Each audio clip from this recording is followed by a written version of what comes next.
Ben McQuinney Outdoor Radio is brought to you by anglerschoice.ca, the Angler's Choice in handmade soft plastics.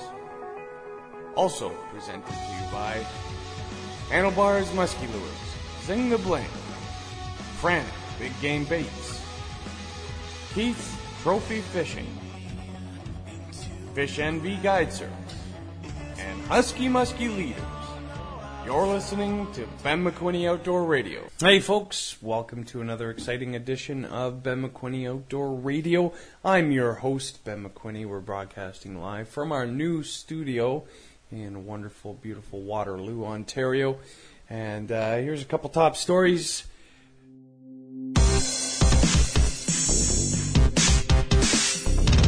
Fishing for answers in British Columbia, Canada, sardine shortage.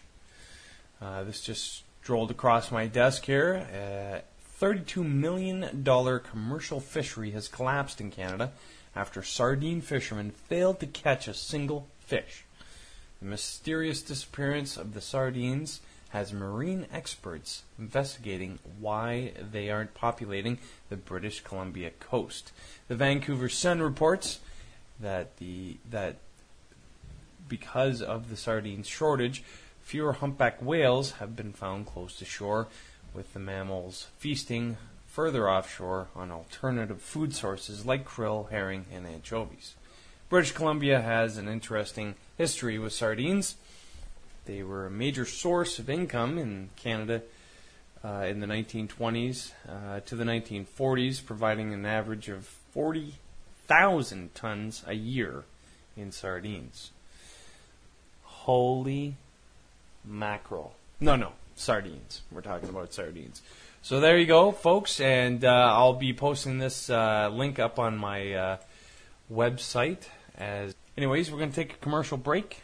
After that, we'll be right back with more Ben McQuinney Outdoor Radio, right here on the Reno Viola Outdoor Network.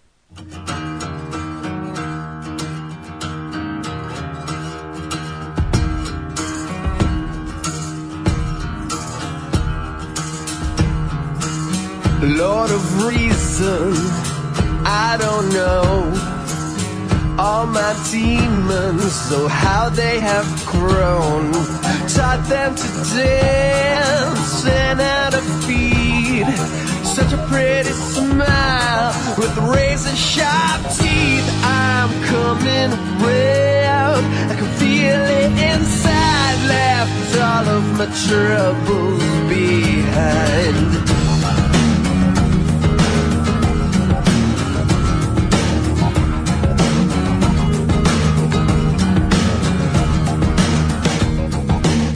Lord of restraint, I will show how this oppression will fester and grow to the point of no return.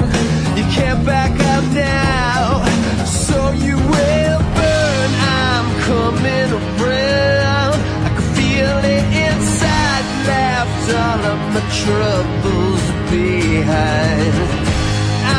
Coming around, I can feel it inside. Ripped open the gates now, we will never die. Oh, we will never die. No, no, no. And we sing whoa, whoa, whoa, whoa,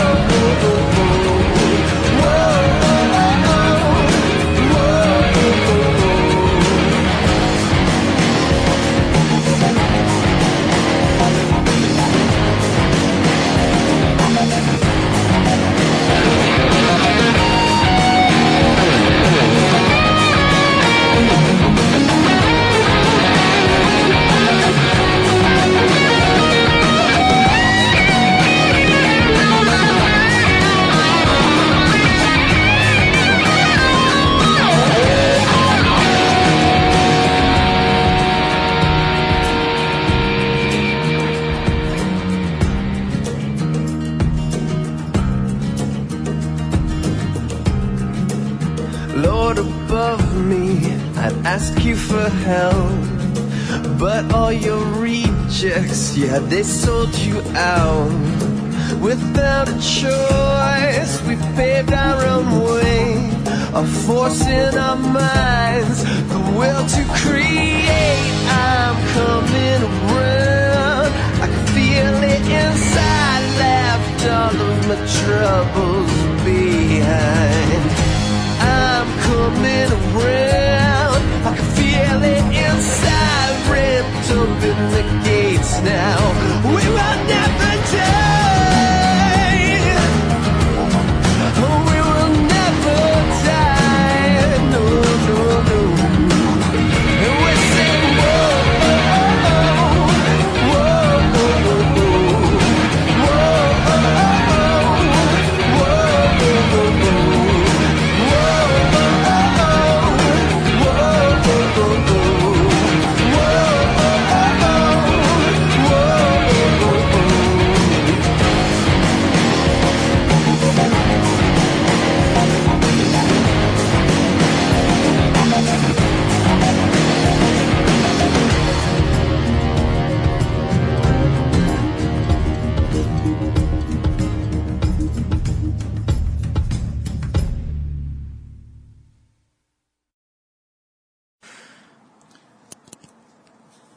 We are Rob and Rob, and you're on the water with the Bassasins. This past week, we were invited to fish in a little friendly competition on a lake we were unfamiliar with. All we knew is that it was a very shallow lake, featureless, with vast weed beds. However, with this winning approach, we were able to have an amazing day on the water and even bring home first place. We were after largies, and our plan was to find a change in a constant, something that sticks out to the fish and to us. Soon we found what we were looking for, large rocky patches, sprinkled throughout the heavy vegetation like leopard print. These isolated oases stick out like a sore thumb. We found the location, now let's find the pattern. In crystal clear waters, we like to start drawing bass in from a distance with large spinnerbaits, picking off the shy followers one by one with wacky rig 6 sticks. It's a just-in-case tactic that lets you cover lots of ground and helps you locate and understand the fish, specifically when tackling shallow waters with high visibility. Location check. Pattern check.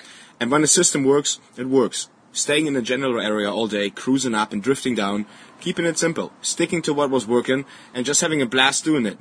So next time, when you're out fishing in an area that all seems the same, find the break, find the indifference. It may take a little time to search for it, but when you find it, the payoff could be the winning ticket. This Thanksgiving, we are thankful for bass thumbs. Until next time on the water, right here on Ben McQuinney Outdoors, Tight lines. Ben McQuinney Outdoor Radio is brought to you by AnglersChoice.ca, the Angler's Choice in handmade soft plastics. Also presented to you by Handlebars Musky Lures, Zing the Bling, Frantic Big Game Baits, Keith's Trophy Fishing, Fish NV Guide Service, and Husky Musky Leaders. You're listening to Ben McQuinney Outdoor Radio. Hey folks, welcome back. That's an awesome tip. Rob and Rob, thank you once again for being there and offering up information and inspiration to all our fans and listeners. Another story here across my desk. This is going back a few days. It was published October 10th, 2013. Ontario's cabinet can now turn over public land to the exclusive control of private multinational corporations, turning northern development into the quote-unquote Wild West, Environment Commissioner Gord Miller warns. In a report Thursday, Mr. Miller said a series of quiet changes to the law last year, combined with the cuts to staff and programs at the Ministries of Natural Resources and the Environment, could lead to the unrestrained exploration of Northern Ontario's natural resources. So, how that all boils down is they've changed the legislation to allow it to be the Wild West without asking us, without telling us what they're up to. Miller goes on to say, why are they changing the laws quietly without public consultation to allow a wide open exploration with no rules? What's going on? If you have any comments or questions on this story that I'm going to post, by all means, fire me off a message at Ben McQuinney Outdoor Radio on my Facebook page. I will be sure to answer that, or you can hit me up on my regular Facebook page message as well. So I'm going to post this link as well. I think it's pertinent information that all of us as anglers and outdoor enthusiasts need to be aware of. So, yeah, it's a big thing when other people come in and basically do with what they want with our beautiful natural resources. Little history, I grew up in Northern Ontario, and it is a gem up there, and I would hate to see a large corporation come in and just destroy that area with useless infrastructure or useless industry that isn't going to protect or promote the natural resources that are already currently there. So that's just me. What do you think? The link's up on the page right now.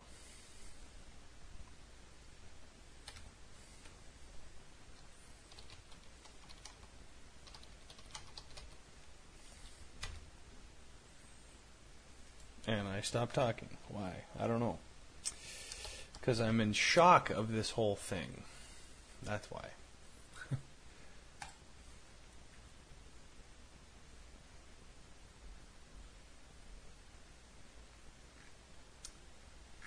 Yeah, never ever get complacent with your Ministry of Natural Resources. If you are an outdoor enthusiast, angler, hunter, it is by far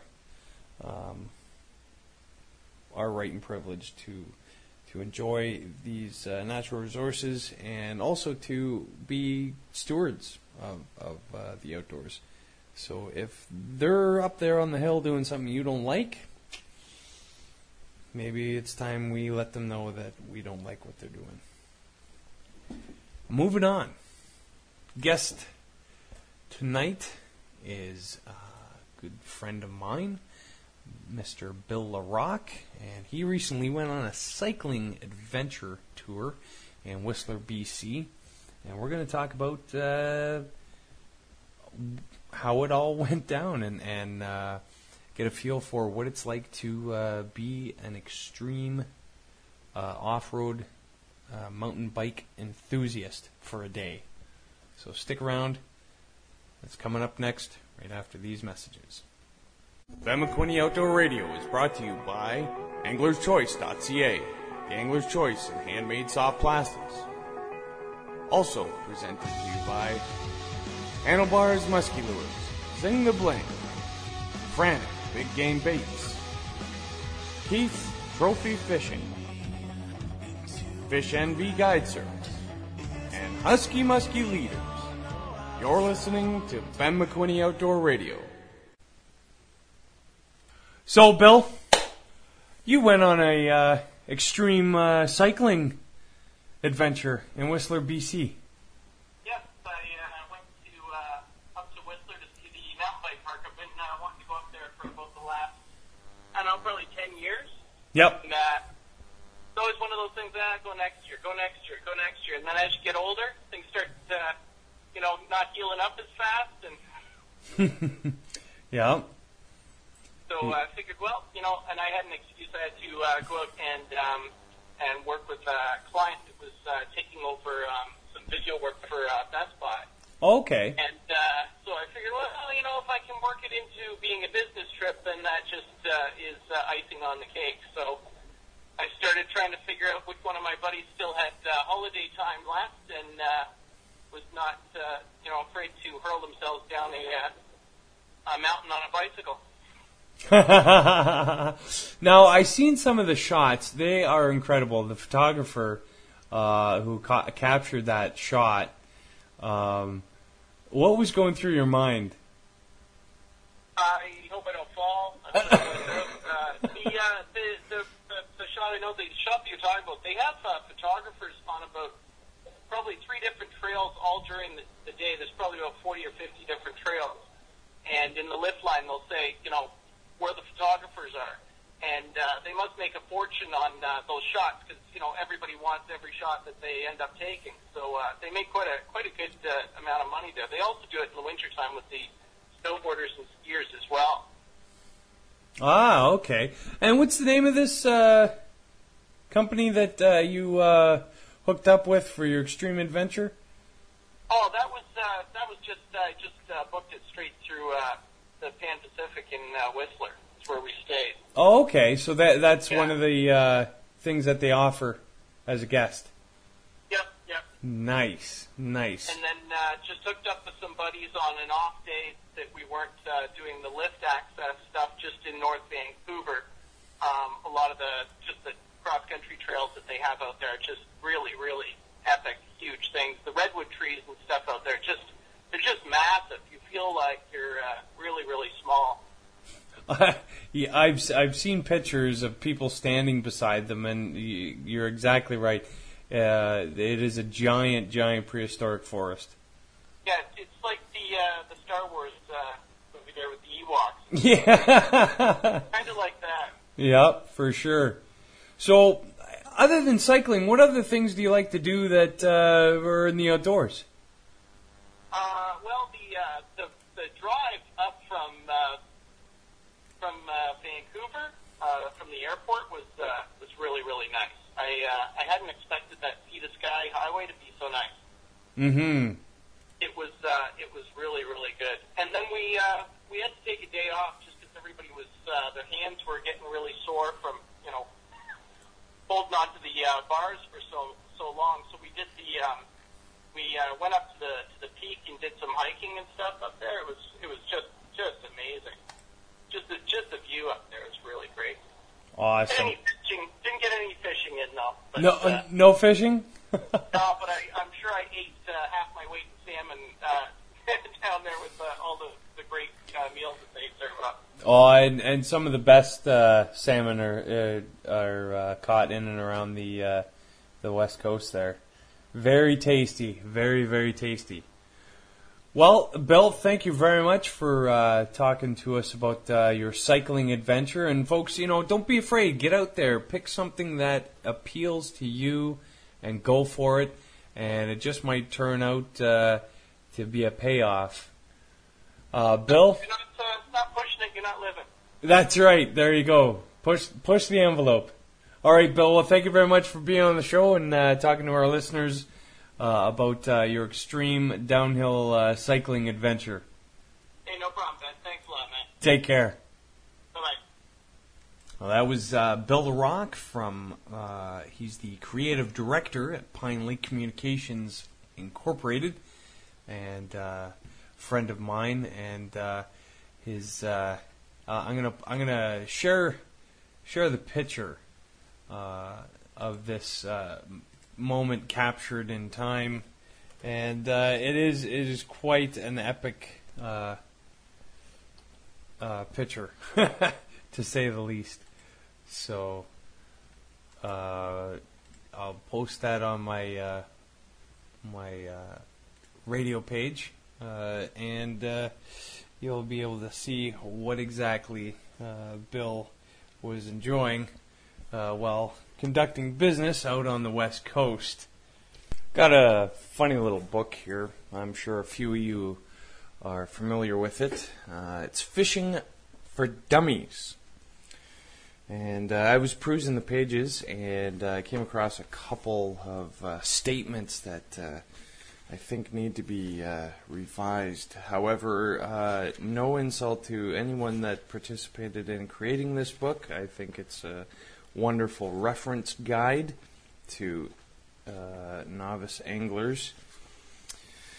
But it was in regards to fish and their sense of smell, and does